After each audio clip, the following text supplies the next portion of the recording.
il n'y aura pas d'humiliation, sauf vers la toute fin, c'est-à-dire au moment où où il va perdre, peut-être à cause d'une crise de cœur ou d'un truc comme ça.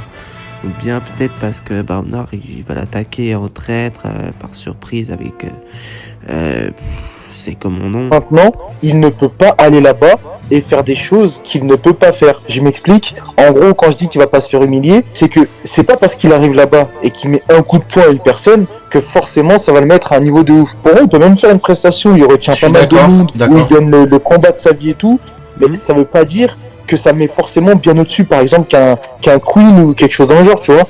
Et pour... Bah si, ça veut dire que ça le met bien au-dessus. Marineford, il a poutré Marco d'une telle violence, alors que ce même Marco, il domine Queen et King 2vs1. Donc pour moi, ça veut tout dire. Garp, vieux, est plus puissant que Marco, qui lui-même est plus puissant que King. Moi, c'est exactement ce qui va se passer. Il va nous faire une bonne prestation. Donc il n'y a que Kaido dans l'équipage de Kaido qui peut battre Garp. Parce que c'est la dernière fois qu'on le verra, à l'œuvre. Non pas qu'on l'a énormément vu à l'œuvre quand il était vieux, mais on l'a quand même vu. On l'a jamais vu, ouais, il a vraiment. Légèrement. Ouais. De ouf. Ouais, Shinjao, en vrai, le vrai truc qu'on a sur lui, c'est Shinjao. À part, tu vois, ça me fait rire parce qu'à chaque fois quand je parle de Shinjao, tout le monde rigole. Tu vois, c'est une dinguerie.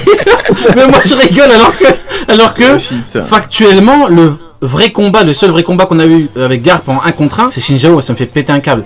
Mais du coup, pour moi, le truc le plus important, c'est qu'il précise bien la ruche. On nous précise bien la ruche. Donc, Barbe Noire n'est pas là. Du coup, je pense que, bon, bien évidemment... Barbe Noire, il est peut-être pas là, mais étant donné que la ruche est son territoire, je pense qu'il va pas tarder à revenir. Donc, l'auteur met le doute un petit peu, c'est ambigu, c'est fait exprès, comme d'habitude. Parce que tout le monde se dit, là, t'as probablement la fin d'un débat qui est là depuis très longtemps. Le débat qui date depuis la mini... Là, c'est probablement la fin d'un débat. Garp, le niveau de... Case où Roger a dit à Garp, on s'est battu plein de fois. Sauf que bon, on ne le répétera jamais assez, il n'y a pas de temporalité exacte. On sait que sur God Valley, ils étaient déjà anciens rivaux, donc ils combattaient quand c'était pas leur prime. Donc la véritable problématique, c'est, ont-ils réellement combattu, du coup d'égal à égal, quand les deux étaient à leur prime? Peut-être, mais pour le moment, moi j'attends une date. Parce que vu les prestations de Garp... Pour le cas Roger et Garp, c'est écrit dans le manga que Garp, il a censé essayer de capturer Roger depuis qu'il a commencé à dominer les mers.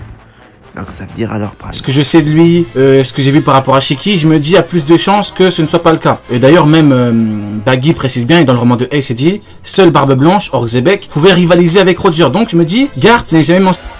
Seule Barbe Blanche avec Zebek pourrait rivaliser avec Roger. Bizarre, hein. Bizarre, parce que Roger il dit que Garp était son vieux rival. Et on apprend que Garp est parti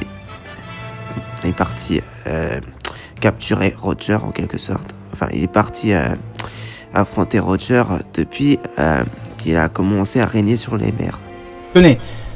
C'est toujours des marines, des marines on dit Garp qui a combattu Roger plein de fois et tout pendant son ère, mais c'est des mecs qui pensent que Garp a arrêté Roger. Donc c'est un petit peu... Du coup... C'est vrai que Garp n'a jamais réussi à arrêter Roger. Mais étant donné qu'il affronte Roger à plusieurs reprises et que Roger le reconnaît comme étant son rival et comme étant quelqu'un de respectable, en tout cas c'est ce qui est dit dans le 965, il dit au monde de la marine ramener Garp et Sengoku, ça veut dire qu'il reconnaît leur puissance. Or pour que le roi des pirates reconnaisse la puissance de Garp et Sengoku, c'est que ces deux-là, ils sont pas au niveau de Katakuri par exemple, ils sont bien au-dessus. Ils sont au moins au niveau grand minimum Kaido. Garp, je me dis, on a possiblement la fin d'un débat et surtout, on peut avoir la mort du perso et donc une masterclass. Parce que je vois vraiment pas, c'est pas comme Aramaki il est pas venu pour mourir. Donc tu peux avoir une humiliation, le mec pourra avoir un combat en contre 1 à la fin, pas dérangeant. Mais Garp, si tu me dis qu'il vient et qu'il meurt, bon le mec, si Barbe Noire n'est pas là, il peut très bien se prendre à un commandant, le battre, pourquoi pas. Y a rien de choquant pour moi, Garp avec sa forme actuelle peut très bien battre un commandant. C'est pas tout comme tout le monde était d'accord, il y avait consensus par rapport à Akainu. Tout le monde a dit que Garp aurait pu, quand il était énervé contre Akainu, aurait pu lui mettre un coup dans le crâne. Il lui aurait à minima fait très très mal. Peut-être pas forcément one shot, mais il lui aurait mis des dégâts de ouf. Un Garp surtout énervé, il charge son poing, lui met une droite. Ça peut faire de gros dégâts. Donc, tout comme... Ça peut faire des gros dégâts, mais apparemment, son toit, il est une fraude. Voilà, il aurait pu faire des dégâts à Kaino, il peut très bien battre un commandant. On a vu Barbe Noire, Vascochette et Devon sont fait fumer par Hancock avec son pouvoir là. Il faut nous expliquer, Garp, c'est une fraude ou c'est pas une fraude? Parce que là, Rio Sensei, tu nous as rabâché depuis des années que Garp est nul, que Garp est fraude, que Garp est une fraude, que Garp est niveau commandant Yonko à son prime. Et là maintenant, il ferait un coup de poing si puissant qu'il pourrait faire mal, très très mal à un Yonko comme ça. On peut très bien Il faut tu nous expliques là. encore un sacrifice, hein. J'ai l'impression que l'auteur aime bien faire que l'équipage de Barbe Noire soit mis en mauvais. Donc Garbieux, il peut faire très très mal à un Yonko, mais Garp, qui est un peu plus jeune, il peut rien faire contre un Yonko. D'accord, je comprends pas ta logique, mais c'est pas grave. Posture. Du coup, Ice, je voulais ton avis également sur un potentiel Aokiji contre Garp. Possible? Pas possible? Comment on fait? Aokiji contre Garp. Ouais, vu qu'Aokiji est peut-être là-bas. C'est vrai que ça serait au final, une bonne confrontation au final, parce que quand tu connais le passif des deux personnages et tout. Personnellement, Aokiji contre Garp, je vois pas trop. Non, le truc, c'est que Aokiji, en fait, il a toujours respecté Garp.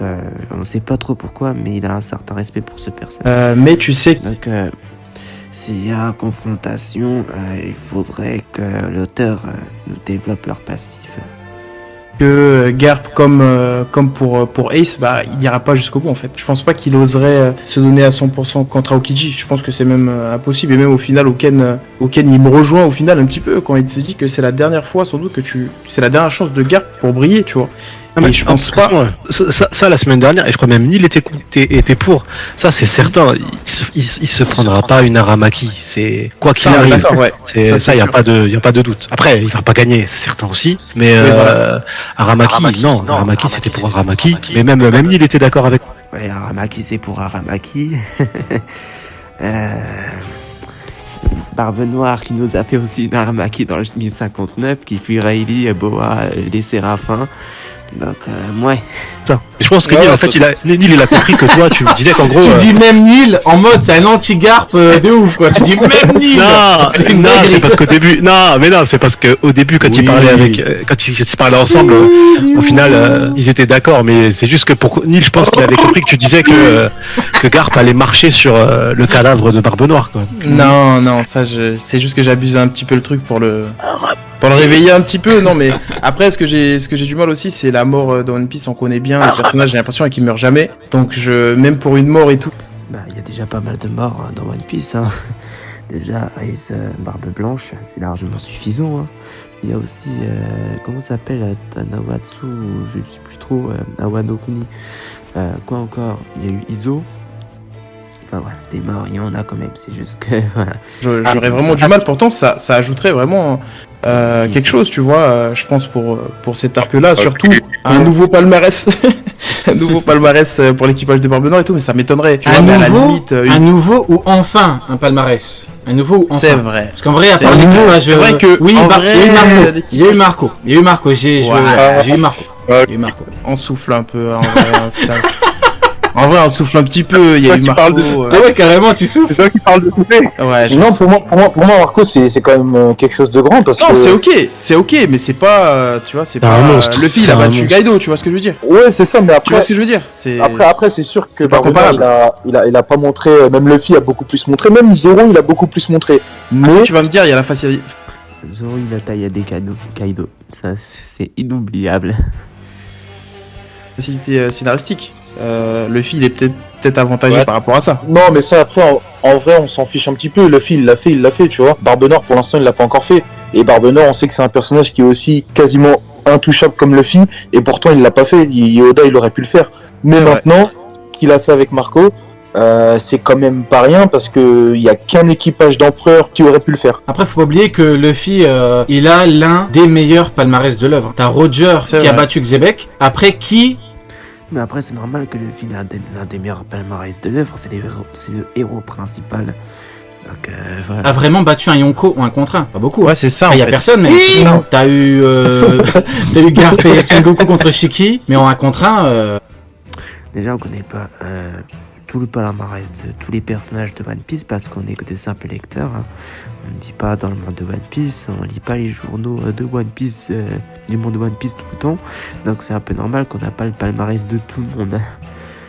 Il y a eu personne. Hein. Rio. Je crois pas, sauf si. Mais Ouais, même dis-moi. au niveau de Ri- Ouais, c'est ça, ouais. Quoi, Neil, dis-nous. Ri- Vas-y, dis-nous. il y a eu Mio qui l'a pris tout le verse. Donc techniquement, il a battu les 4 Yonko ensemble. Tout à l'heure, on a débité sur Miyok, c'était incroyable. On parlait de mais qui veut le titre? Ah, t'étais là. Mais on disait mais Bah qui ouais. veut le titre? Et Drake il disait mais c'est vrai, mais qui veut le titre? Non, c'était incroyable. Moi, concernant Mihawk, c'est vrai qu'il y a un truc, c'est que l'auteur, il n'a pas montré que plein de personnages veulent le titre de Mihawk. Et ça, je crois que c'est une erreur qu'a fait Oda. Ça m'engage que moi. Enfin, ça m'engage pas que moi.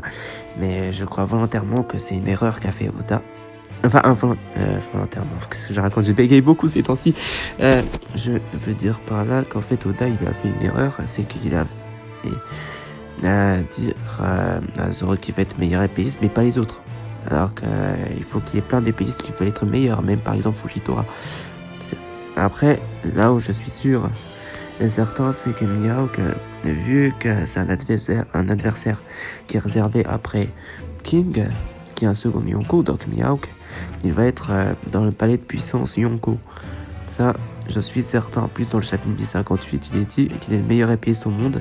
Ses techniques d'escrime surpassent ceux de Chantelerou. On lui a attribué une prime supérieure à 2 des 4 empereurs, qui sont quand même parmi les pirates les plus craints dans le monde, les plus dangereux aux yeux de la marine. Donc Mihawk est plus dangereux aux yeux de la marine qu'un Yonko. Ça, c'est officiel. Voilà. Après, je répète beaucoup après, mais bon. Mihawk, c'est un personnage excessivement puissant. Il a affronté Shanks par le passé il y a 12 ans, 13 ans. Un Shanks qui maîtrisait déjà le revêtement du Haki des Rois et qui possédait déjà une prime supérieure à 1 milliard de berries. Shanks, après, est devenu Yonko, donc il y a des chances qu'il ait progressé de son côté. Mihawk, lui, il a affronté des pirates en tant que Shishibukai, mais en plus, il s'est entraîné contre les babouins. D'ailleurs, l'un d'entre eux avait une réplique de Yuru. Donc, lui aussi, forcément, il a dû progresser durant ce temps. Voilà. Donc, ah oui, aussi, en parlant des épéistes qui veulent devenir les meilleurs épéistes au monde, il y a Vista, qui dit qu'il est enchanté de voir Mihawk. Il lui dit clairement, je suis enchanté de te voir, j'aimerais bien te combattre. Et ça c'est les comportements typiques d'un personnage qui souhaite obtenir ce genre de titre. Le titre de meilleur épéiste au monde parce que c'est un épéiste. Et c'est le meilleur épéiste de l'équipage de Barbe. Il a coupé la tête d'anciens Yonko qui étaient épéistes, hein. Et ça c'est dit. Ah, probablement. Hein. Arnaud dit qu'il a combattu des gens et tout. Moi, j'aimerais bien savoir Ah ouais qui. Non. C'est possible que Rayleigh ait, par exemple, Rayleigh, qu'est-ce que je raconte? C'est possible que Mihawk aurait pu réussir à vaincre Rayleigh ou un contre un. Il rigole. Ah bon, j'ai peur. Ah ouais, Il a battu des gens. Ou bien peut-être que Rayleigh, enfin, je raconte. Ou bien peut-être qu'il a obtenu son titre en affrontant en tout cas un épéiste inconnu, mais qui est quand même extrêmement puissant. Déjà, je sais qu'on a appris récemment qu'il existe plein d'épéistes dans des lieux comme Wano Kuni par exemple, des lieux où le gouvernement mondial ne connaisse même pas l'existence de tel ou tel personnage. Donc voilà, c'est possible qu'il a affronté quelqu'un de la trempe de Shiryu, que je raconte, de la trempe de Ryuma. Il a battu. mais on passe. On passe pour des clowns, Ah, les t'imagines. Yonko, ça existait pas avant. Les empereurs, ça arrivait au Ouais, moment de. Bon, après, bien sûr, quand je dis qu'il a affronté quelqu'un de la trempe de Ryuma, c'est pas forcément Ryuma, c'est pas forcément un personnage de Wano Kuni, mais je dis ça comme ça. Parce qu'on n'est pas omniscient, on ne connaît pas tout le verse de One Piece, on connaît seulement ce que l'auteur nous présente. Ouais. Non, par Ah, je te contre, jure. maintenant Le capitaine le nouveau de truc Xebec, pour le commandant. nouveau truc pour justifier le niveau Yonko plus de Mihawk, c'est qu'on nous dit que Shanks sur Fuchsia quand il combattait Mihawk, il avait le niveau Yonko. Et ça, Uken était moins. Bon bah, j'espère que vous avez apprécié cette réac. N'hésitez pas à partager, à commenter, à liker, faites ce que vous voulez. Donc ça soit dans les règles. Et moi, je vous dis à plus.